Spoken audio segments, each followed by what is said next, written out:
Dari rumah, Ian baru saja mengirimkan sebuah pesan pada Taehyung. Sedang ada urusan di luar, mungkin akan kembali ke rumah pukul 6 sore. Setelah itu tidak ada balasan lagi dari Ian, hingga Taehyung bertanya-tanya, apa gerangan maksud dari sini Ian mengirimkan sebuah pesan. Sudah pukul 6:30 malam, ketika Yeon datang menemui Taehyung, mengatakan jika Shin Ian datang bertamu. Ini, Ian menyerahkan sebuah map berisi beberapa berkas di sana. Aku serahkan semua surat-surat penting dari kedai kami yang telah kau beli. Taehyung mengerit heran. Bawa saja, kedai itu masih milik kalian. Tidak, kita sudah sepakat di awal. Kau sudah membelinya dengan harga 20 juta won, tolak Ian. Kalian hanya punya kedai itu kan sebagai mata pencarian. Aku tidak akan mengambilnya karena kalian lebih membutuhkannya. Kami sudah tidak bisa mencari uang dari kedai itu karena fitnah yang sudah terlanjur menyebar akibat ulah dari Apoji, cerita Yen. Taehyung sudah bertajak kesal di sana, laki-laki si Jungwon. Saat sore nanti pasti ada cara untuk membersihkan nama kalian. Ya, semoga saja, balas Yen. Bagaimana kabar suamimu? Apa sudah ada perkembangan? Tanya Taehyung. Yen menggeleng lesu. Jangan terlalu bersedih. Suamimu masih bernafas hingga saat ini adalah bukti jika ia masih punya keinginan untuk hidup dan melihatmu lagi. Taehyung mencoba untuk menghibur Yen. Nih Tuan Kim, Taehyung sudah tertawa ringan di sana. Jangan memelukku seperti itu, cukup Taehyung saja. Setidaknya aku harus menaruh sedikit rasa sopanku pada seseorang yang telah berjasa dalam hidupku. Ucap Yen merasa tak enak jika harus bicara dengan santai pada Taehyung. Tidak apa-apa, lagi pula aku sendiri yang memintamu untuk bicara santai padaku. Baiklah kalau begitu, balas Yen menurut. Sejauh ini, laporan daripada bodyguard tidak ada pergerakan mencurigakan. Kedepannya aku juga terus berharap agar suamimu bisa menjalani perawatan dengan keadaan yang aman seperti saat ini. Setelah dipikir-pikir lagi, sepertinya Apoji juga tidak akan bertindak sejauh itu, seperti sengaja mencelakai Yoon Gyeopa dalam keadaan tak berdaya seperti ini. Ucap Yen. Jika dalam beberapa hari ke depan keadaan masih terpantau kondusif, mungkin aku akan kembali memindahkan Yoon Gyeopa ke kamar rawat seperti sebelumnya saja. Taehyung hanya menanggapi ucapannya dengan tersenyum tipis. Ternyata kau benar-benar tidak kenal ayahmu sendiri ya. Kau ini pasti mirip dengan sosok ibumu. Ian mengaku setuju. Orang-orang bilang aku adalah versi kedua dari mendiang ibuku. Ayahku hanya menurunkan sifat keras kepalanya saja padaku. Syukurlah kalau begitu, tanggap Taehyung. Tapi untuk urusan suamimu, sebaiknya kau turuti saran dariku untuk seperti ini saja dulu.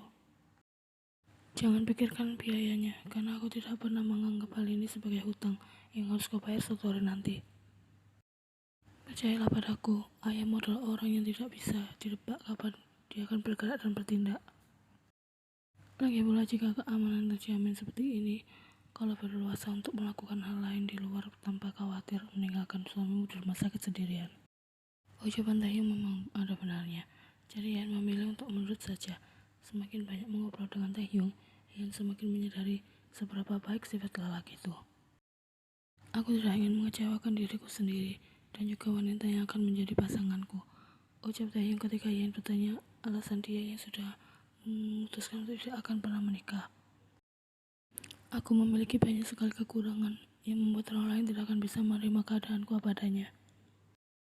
Taehyung mengakui, namun ia tak bisa percaya karena sosok Taehyung di mata orang adalah nyaris sempurna. Kau hanya belum menemukan orangnya saja. Jika sudah bertemu, kalimat yang baru saja kau ucapkan mungkin tidak akan berlaku lagi. Balas Yen. Semakin aku mencintai seseorang, semakin aku tidak ingin memilikinya. Hanya melihatnya hidup dengan bahagia tanpa bergantung padaku, itu sudah lebih dari cukup. Itu sangat menjadikan, kumomian. Pikiranmu cukup unik dari kebanyakan para pengusaha lain di luar sana yang meskipun tidak menginginkan sebuah pernikahan, tapi mereka tetap melakukannya demi mendapatkan keturunan yang akan melanjutkan tahta mereka kelak. Taehyung menggeleng pelan. Hal itu sama sekali tidak penting bagiku. Lagi pula bukan dengan pernikahan saja satu-satunya cara untuk bisa memiliki seorang anak. Ian semakin menyadari seberapa baik Taehyung saat lelaki itu bercerita mengenai anak-anaknya. Tidak hanya berada di dalam, namun beberapa ada juga yang berasal dari luar negeri. Taehyung mengadopsi mereka, memfasilitasi mereka semua tanpa terkecuali. Belum lagi 3 panti asuhan besar milik keluarganya. ditambah dengan sebuah tempat penampungan bagi hewan-hewan terlantar. Hidup lelaki itu penuh dengan kegiatan amal yang sebelumnya tidak pernah Yen bayangkan, hingga tanpa sadar Yen berulang kali sudah memuji Taehyung dalam hati. Saat Yen kembali ke rumah sakit, dia bisa menemukan ada gadis lainnya yang sudah duduk dekat ranjang pasien. "Apa yang kau lakukan di sini? Bagaimana bisa kau masuk?" tanya Yen dengan segera. "Aku sudah minta izin pada Kim Taehyung," balas Sana yang Yen kenal sebagai adik tak saudara Yoongi. "Lihat, ini semua karena perbuatan nekat kalian. Lebih tepatnya karena keegoisanmu.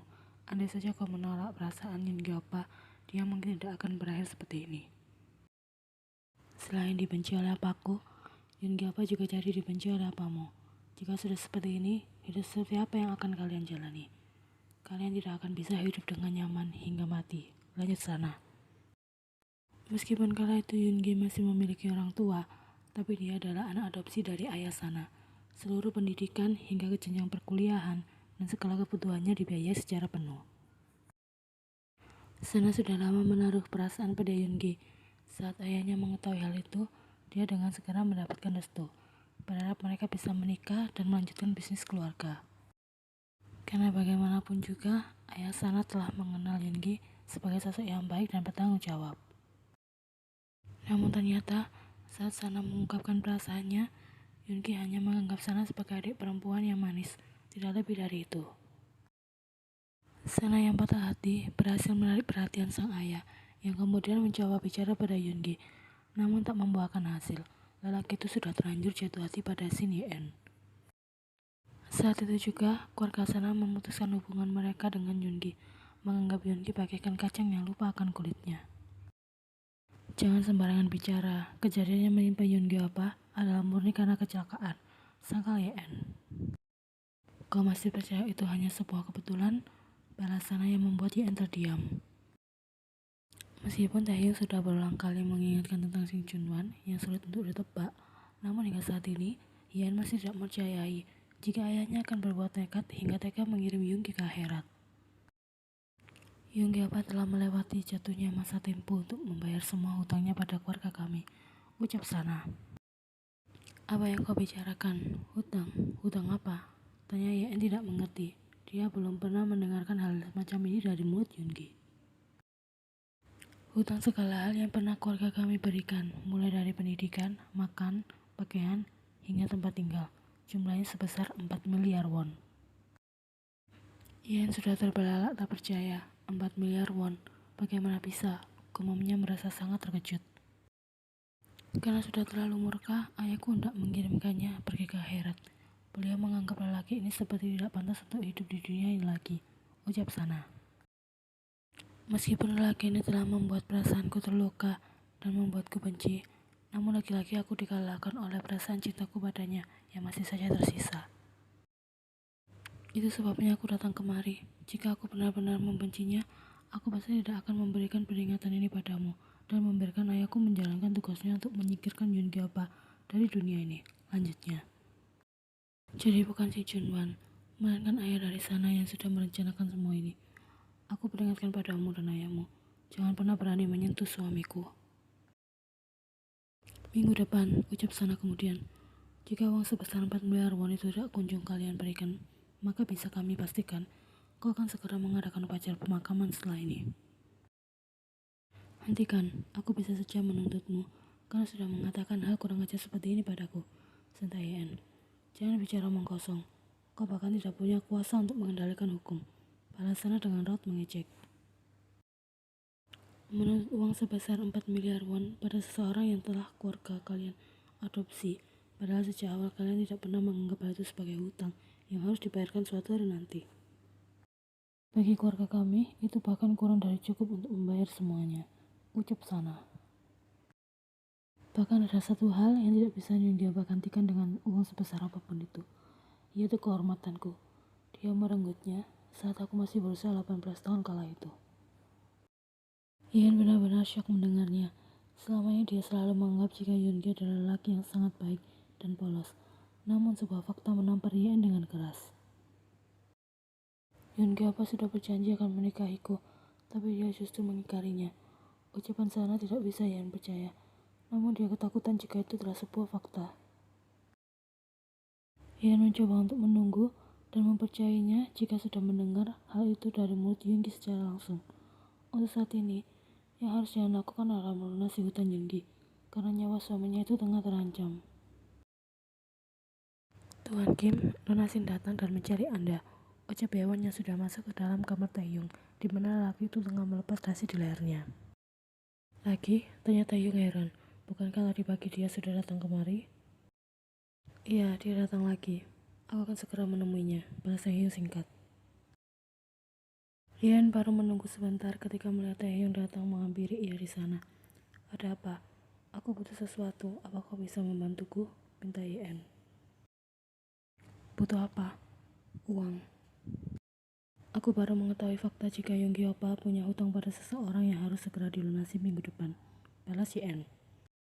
Hutang? Hutang apa? Ceritanya sangat panjang, intinya aku butuh uang sebesar 4 miliar won untuk melunasinya. Taehyung sudah berekspresi terkejut di sana. 4 miliar won? Itu uang yang sangat besar. Apa yang sudah suamimu lakukan hingga memiliki hutang sebanyak itu? Aku juga tidak mengerti bagaimana detailnya, balas Yen lesu. Sepertinya hutang itu sudah ada sebelum dia menikah denganmu. Artinya, kau tidak ada kewajiban untuk membayarnya. Itu urusan suamimu sendiri. Tapi keadaan suamiku sedang berada di posisi antara hidup dan mati. Nyawanya terancam oleh pihak keluarga yang telah mengadopsinya dulu. Tolong bantu aku sekali lagi, pinta Yen dengan sangat. Jika hanya ratusan juta won, aku bisa saja memberikan secara cuma-cuma padamu. Tapi ini 4 miliar won, balas Taehyung.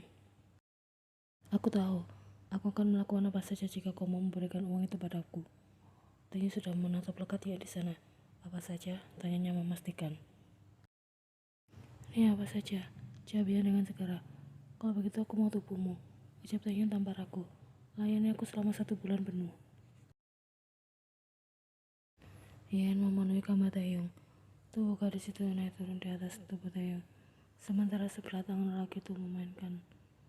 Yen yang sebelahnya lagi berada di pinggang ramping gadis itu. Nafas keduanya saling memburu, mengejar pelepasan masing-masing.